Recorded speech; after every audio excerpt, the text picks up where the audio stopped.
Steam rises from a bright orange tray. Chicken nuggets, fries, a cup of milk, maybe a slice of apple. It's the kind of lunch most kids today would barely notice. Too much salt, not enough ketchup. Now, erase that picture. Put in front of you a rough wooden bowl, the rim darkened from years of use. Inside, a thin gray pottage, barley boiled until soft, but still gritty between the teeth, and a heel of bread so dense it could double as a doorstop. That's breakfast, and if you were lucky, there'd be enough to fill half your stomach. For a child in 14th century Europe, food wasn't about choice or taste. It was about whether you'd still have the strength to play by sundown. Malnutrition wasn't a health term. It was a fact of life. Even in a good year, meals were predictable, repetitive, and missing entire nutrients we take for granted. In a bad year,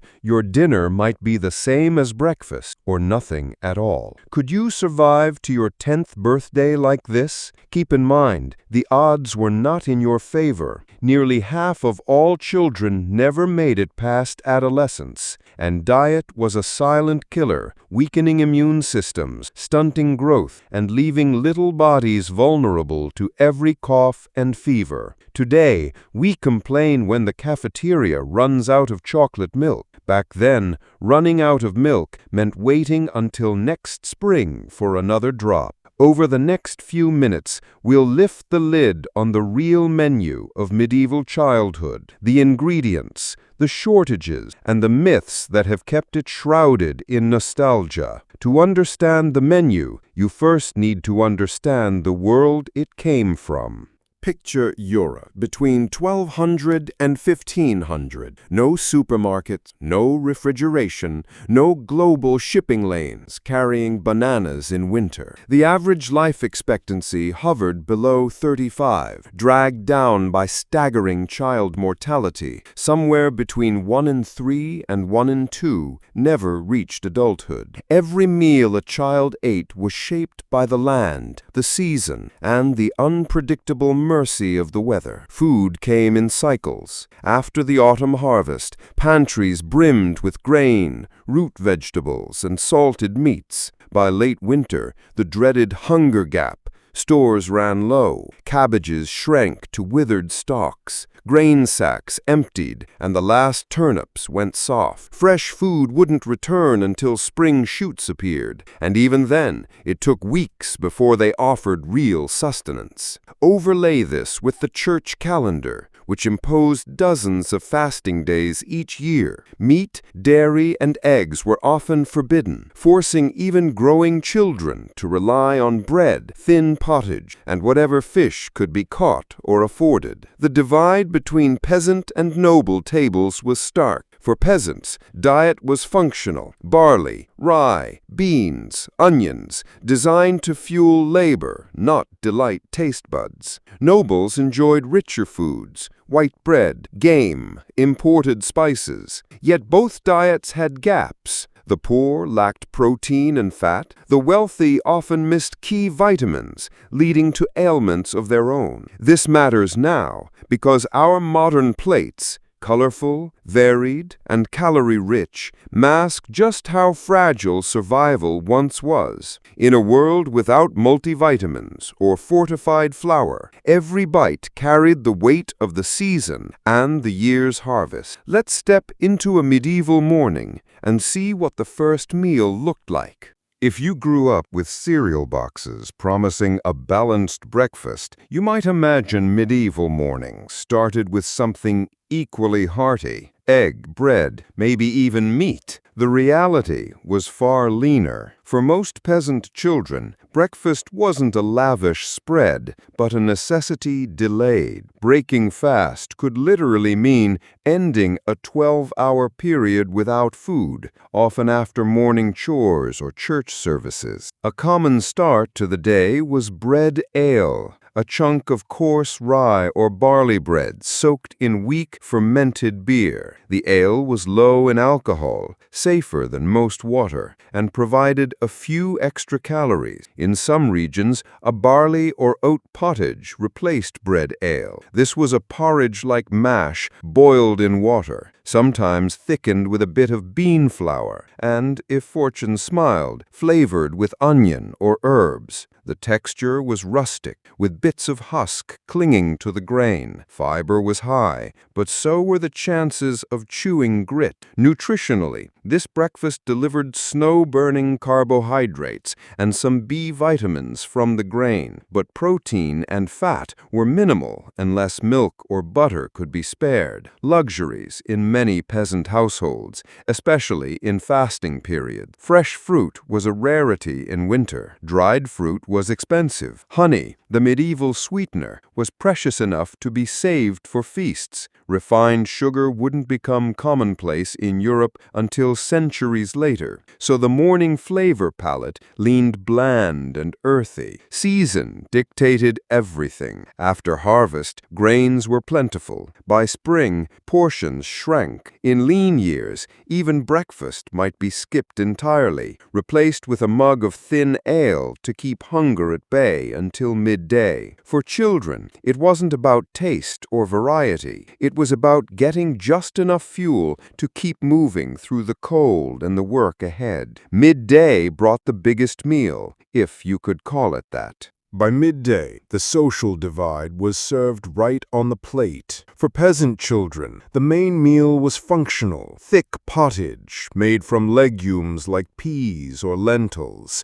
stewed with cabbage, onions, and whatever herbs grew nearby. Dark, heavy bread made from rye or barley accompanied it, dense enough to double as a utensil when dipped in the stew. Meat was rare, often just scraps of salted pork or bacon rind to flavor the pot. On good days, a bit of cheese or fresh butter might appear. But for much of the year, this was a vegetable and grain affair. Noble children's lunches looked very different. Their tables might feature roasted meats, venison, capon, or pork, alongside fine white bread made from wheat flour, sweet pastries, and imported luxuries like cinnamon or pepper. Dishes arrived in multiple courses, with sauces thickened by almonds or eggs, and even subtleties, sugar-sculpted displays to entertain between bites. It sounds like a feast fit for health, but the truth was more complicated. The rich variety came with hidden costs. Noble children often ate far more meat and refined carbohydrates than vegetables, leading to digestive issues,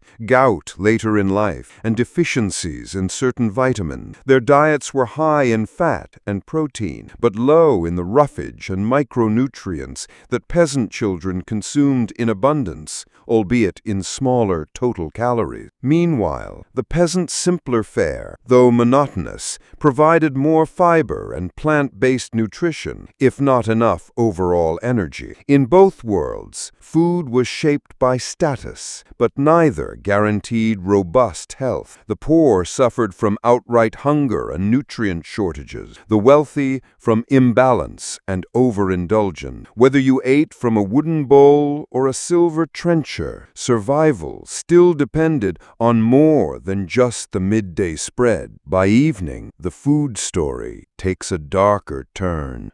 Evening meals in the Middle Ages were rarely indulgent. For peasant children, supper often meant a thin broth made from whatever vegetables were left in the pot, or simply a repeat of the midday pottage, more diluted, less filling. Leftover bread, hardened by the day's air, might be softened in small beer or warm water. Protein, if present at all, came in the form of a scrap of cheese or a sliver of salted meat shaved from a dwindling store. The hardest period was the hunger gap, the stretch in late winter and early spring when last year's stores had been eaten and the new harvest was still months away. Grain bins stood nearly empty, root cellars offered only shriveled turnips, and families relied on whatever could be foraged. Children might comb hedgerows for young nettles, dandelion greens, or early sorrel, plants that could be boiled into to a bitter, watery soup. Wild berries appeared later in the season, but in the cold weeks, the diet was stark and repetitive. For most of us today, the evening is when cravings hit. Snacks, desserts, perhaps a warm drink before bed. For a medieval child, the night meant an enforced fast until morning. Hunger was not a fleeting inconvenience. It was the background hum of life, especially in the lean months. Supper was less about enjoyment and more about staving off the emptiness long enough to sleep. And then there's what we think they ate, which often isn't true.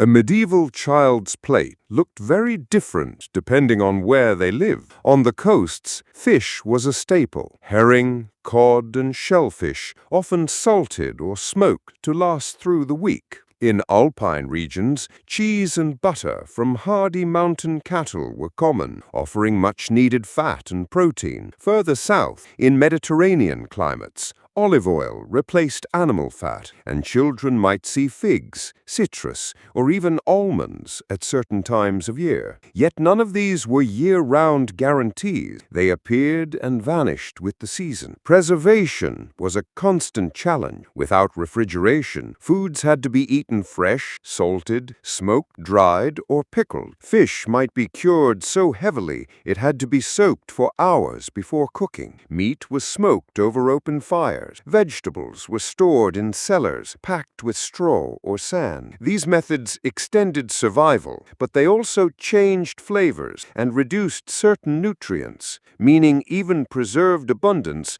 couldn't replace the value of fresh food. The greatest factor in a child's diet was the weather. A late frost or summer drought could wipe out crops and devastate herds, shrinking menus for months. Bad harvests meant leaner meals, and consecutive poor years could push whole regions toward famine. Unlike today, where supermarket aisles remain stocked regardless of local storm, medieval families lived entirely at the mercy of nature's timetable. But myths about medieval food are as common as the recipes themselves.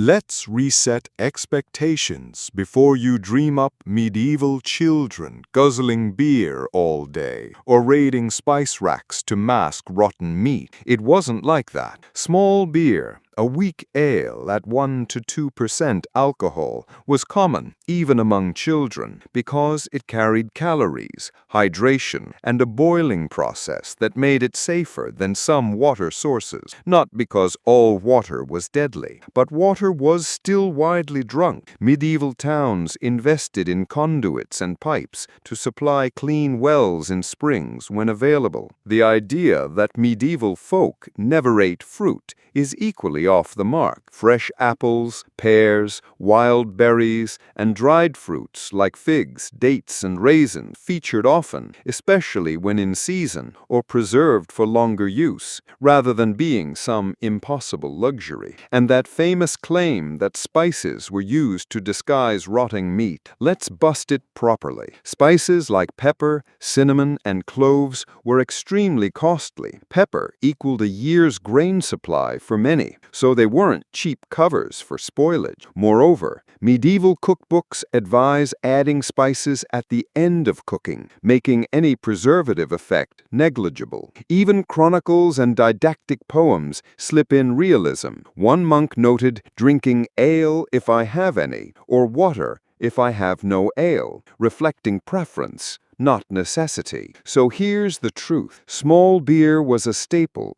not a water substitute. Fruit wasn't never eaten, just seasonally limited. And spices were status goods, not masking agents. Myths distilled by time are easier to Western the past. They spoiled the real flavors. So, with the real diet in mind, could you survive it? Let's take a moment to imagine your day powered by a medieval peasant child's typical rations, and what that tells us about endurance. In a normal medieval routine, adults burn thousands of calories with constant labor. Estimates suggest peasants consumed around 4,000 calories daily, but expended even more. hovering near 4,500 through toil and cold. If a growing child tried to match that on barley porridge, coarse bread, and thin pottage alone, they'd fall behind quickly. Fatigue, slowed growth, anemia were more than possibilities. They were likely outcomes. Now, compare that to today. Modern dietary guidelines for children recommend balanced meals rich in lean protein, vegetables, healthy fats, and fortified grains. A medieval-style diet without supplementation would struggle to hit key vitamins, calcium, and iron benchmarks, risking stunted development and immune strain. Turning this into a playful but eye-opening challenge, try a simplified version for yourself, or better, adults only, breakfast of barley porridge, lunch of peasant stew, and a thin broth supper. Supplement with modern multivitamins, and don't let children fast. It's about empathy for the past, not hardship in the present. These try-it versions let you taste the limitations, how flavor often meant fuel, and simplicity didn't equal weakness. Above all, it highlights that medieval children didn't just miss variety, they missed vital nutrients we now know are essential for growth. Let's put it all together and see the bigger picture. Looking back at the realities of a medieval child's diet, one thing becomes clear. Survival wasn't a matter of willpower or tougher stomach. It was about navigating a dangerous landscape of disease, famine, and scarcity. What and how they ate was shaped entirely by what the land, the season, and sheer luck would allow. For most, meals weren't chosen, they were endured. Bread could be gritty with millstone dust, meat rare and precious, vegetables seasonal, and often boiled into submission. The goal wasn't to delight the palate, but to keep a body alive long enough to see another day. As grim as it sounds, this was the daily reality. A child's lunch was just another battle in the ongoing war for survival. Fast forward to today, and the contrast is almost jarring. Modern children can access bananas in winter, strawberries in autumn, and safe, clean water year-round. We live in an age where food variety is a given, not a miracle. The abundance on our plate is not only a result of technological progress, but also a privilege that countless generations before us could never imagine. It reframes something we take for granted. Every snack, every drink, every choice we make at the table is the product of a food system built to eliminate the threats our ancestors lived with daily. For a medieval child, lunch wasn't about taste, it was about tomorrow. Now it's your turn to weigh in. Now, it's your turn. Would you have made it? After hearing what a medieval child's diet looked like, thin pottage, coarse bread, maybe a scrap of salted fish, you've got to wonder, would you have made it to adulthood? Or would the lack of fresh fruit, lean protein, and, let's be honest, snacks have sent you packing? I want to hear your take in the comments. Imagine swapping your lunchbox or school cafeteria meal for what we just talked about. No pizza day, no chocolate milk, no grab a granola bar before soccer. Could you survive? Or better yet, what modern food would you sneak back in time if you could? I'm betting some of you are already picturing medieval kids tasting their first French fries. If you're curious to try a little time travel for your taste buds, I've put together a free downloadable Medieval Week menu based on historical research, with notes on what kids actually ate and why. It's a fun challenge for history buff, teachers looking for classroom activities, reenactors, or even parents who want to spark conversation at the dinner table. If you enjoyed this dive into history, hit that like button. It really helps more curious minds find these videos. And if you want more deep but fun looks into the past, subscribe so you don't miss what's next. History isn't just about kings and battles. It's about what kids had for lunch and how that shaped whether they'd see another year.